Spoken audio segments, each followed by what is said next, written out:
A film about an inflatable sex doll that springs to life isn't exactly what I'd expect from the ordinarily modest Hirokazu Kore-eda. But I suppose here we are. Hi there, and welcome to Far East Movie Feast. This is my quick review of Airdoll.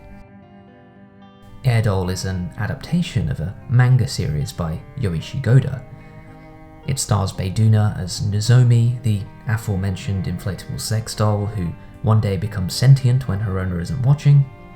To get accustomed to her new surroundings, she takes to the outside world, where she eventually finds work in a movie rental shop.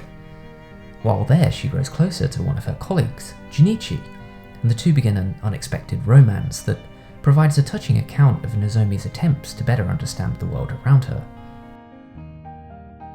I saw one review that described the plot as being a bit confusing, and it's not something I'd argue against, but there's a lot of elegance to the film.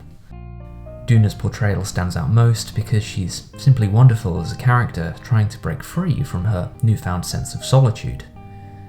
Nozomi comes across as being perfectly naive, almost like she's from another world altogether. She finds it hard to come to terms with what, at least for her, are complex and strange emotions. Her story becomes a lot like a metaphor about the alienating qualities of modern life, which are things that affect nearly everyone she meets. My favourite moment comes when Nozomi falls off of a stool at work and punctures herself on a nail.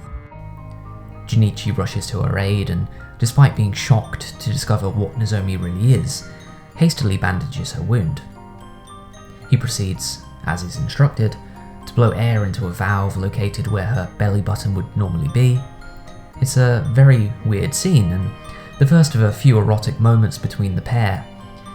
It provides some touching commentary about how a core part of the human experience is desire for touch, a way that we routinely connect in order to feel less alone.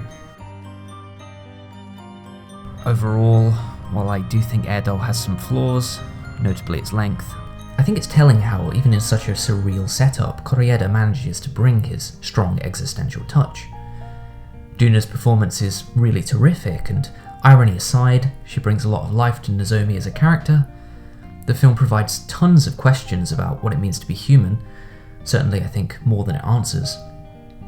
Truth be told, it does rather falter to a conclusion. The ending isn't very strong, but the first hour is really touching, as I think is the wonderful music by a band called World's End Girlfriend, who provide the soundtrack.